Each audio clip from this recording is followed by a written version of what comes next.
अमित जानी अपनी आने वाली film the Gyanvapi files A trailer murder story के सिलसिले में गुलाबी नगरी आए।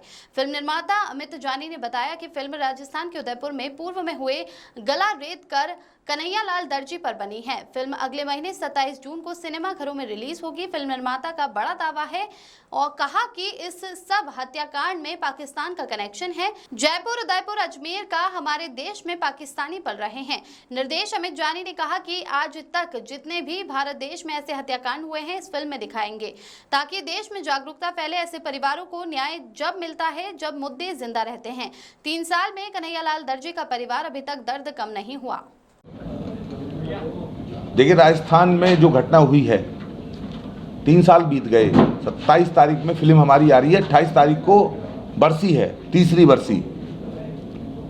कोई आज तक न्याय की उम्मीद नहीं है।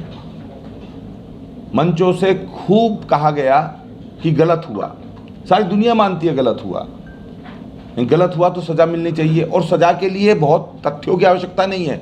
वो एक वीडियो जो बनाई गई थी गला काटते हुए, लाइव मर्डर था ये, और दूसरी वीडियो बनाई गई थी कि हमने काटा है और हम ऐसे ही काटेंगे योगी जी का भी और मोदी जी का भी गला। पूरे देश को चुनौती दी गई थी और उसकी FSL रिपोर्ट आ गई है। तो मुझे लगता है कि उदाहरण बनाना चाहिए था।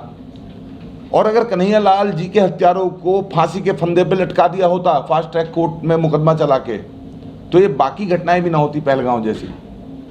एक को मारा, सब चुप हैं, न्याय नहीं मिल रहा, तो वो दूसरों को मारेंगे, तीसरे को मारेंगे। आतंकवाद का काम है लोगों को मारना, टारगेट किलिंग, जैसे उदयपुर में हुई।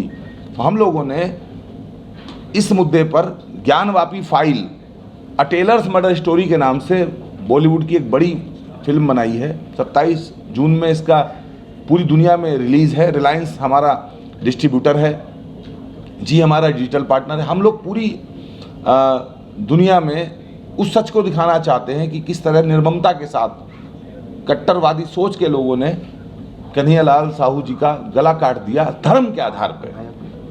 जैसे पहलगांव में धर्म के आधार पे मारा, नाम पूछ के मारा, ऐसे कन्हैयालाल जी को मारा। और राजस्थान में हम और कन्हैयालाल जी का परिवार जयपुर में आप सभी लोगों के माध्यम से ये विनती, अनुरोध और निवेदन करने के लिए बैठा है कि अब हमें इंसाफ चाहिए। हमारे मुद्दे को जिंदा रखिए, हमारे दर्द से जुड़िए और ज्ञानवापी फाइल को देखिए। जो घटा है, घटित हुआ है, वो सब कुछ फिल्म के अंदर है।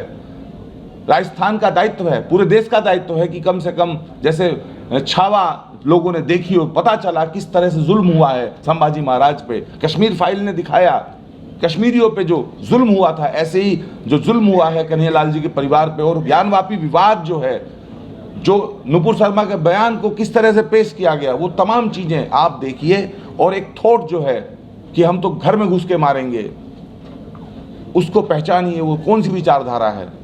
तो उसको अवेयर करने के लिए देश को हमने ये प्रोजेक्ट तैयार किया है। और हम राजस्थान से यही अपील करते हैं, पल्ला फैला के आज राजस्थान से कहने के लिए आए हैं, परिवार के साथ, इनका परिवार भी आया है, कि सब तमाम लोग इसको देखिए, सराहिए। और ये कोई कॉमर्शियल एंगल नहीं है। मैं बताना चाहता हूँ मीडिया को कि एज ए फिल्म प्रोड्यूसर मैं इसलिए देखने के लिए कह रहा हूँ कि मुझे कमाई होगी। मैं छावा का पैसा नहीं गया होगा संभाजी महाराज की वंशावली को, कश्मीर फाइल का पैसा नहीं गया कश्मीरी पंडितों को, लेकिन मेरा जो फिल्म का 25% हिस्सा है वो मैं इस परिवार को दूंगा। ये मेरा कमिटमेंट है। और इसलिए नहीं कि उनका दर्द कम कर देगा पैसा, इसलिए ताकि स्टेब्लिशमेंट हो सके। और एक परिवार जो देश के बीच में अकेला खड़ा रहा रोता हुआ, उसको लोगों ने मंचों से जिक्र किया, लेकिन न्याय नहीं मिला है, उसके परिवार को मदद हो सके। 100 करोड़ चाहेंगे एक परिवार की मदद करना तो हो सकती है। और अगर हम अपनी बारी का इंतजार करेंगे कि हमारे पिता का गला कटेगा तब हम रोएंगे, हमारे चाचा का गला कटेगा तब हम रोएंगे, तो कुछ नहीं हो सकता है। कभी मुर्शिदाबाद में मारे गए,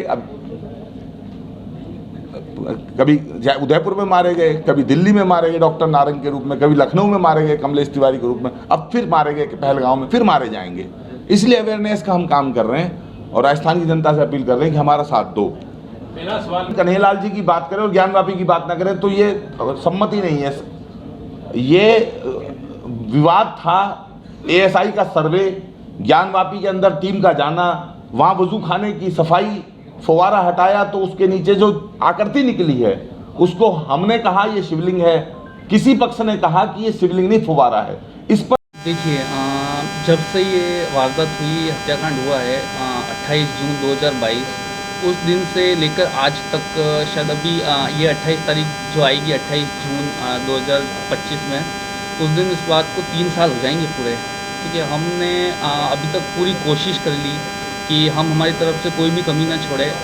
कैसे किसी न किसी तरह मैंने हर लेवल के नेता जो भी जिससे भी मेरी बात हुई, ठीक है, और सीएम वगैरह, मैंने किसी से भी इस चीज़ को मतलब पीछे नहीं हटा। मैं उस वहाँ पे सबसे मिला और मैंने कहा कि अभी तक उस समय शायद ये अपने लोकसभा इलेक्शन थे, उससे पहले भी मैं सीएम साहब से मिला था, भजन लाल जी से। तो मैंने उन्हें बोला था कि अभी तक केस फास्ट ट्रैक में नहीं चल रहा है, जबकि हमसे बहुत बड़े बड़े वादे किए गए थे। उस समय अशोक गहलोत की सरकार थी, पर उस गवर्नमेंट के टाइम वो केस एटीएस को दे दिया, एटीएस के पास था और फिर एटीएस से लेके वो एनआईए को दे दिया गया था। तो उस समय की गवर्नमेंट ये बोल रही थी कि देखो केस तो हमारे पास है नहीं, केस है एनआईए के पास जो कि सेंटर देखता है ना। देन हमारा ये वेट था कि शायद यहाँ पे भी अगर बीजेपी गवर्नमेंट आ जाएगी और दोनों साइड बीजेपी गवर्नमेंट होगी तो हमारे केस में तेज़ी होगी, बट गवर्नमेंट चेंज होने से भी इसमें कोई इफेक्ट नहीं पड़ा और उसी तरीके से केस चल रहा है। धीरे धीरे हम फास्ट ट्रैक की डिमांड कर रहे हैं, अभी तक भी केस फास्ट ट्रैक में हुआ नहीं।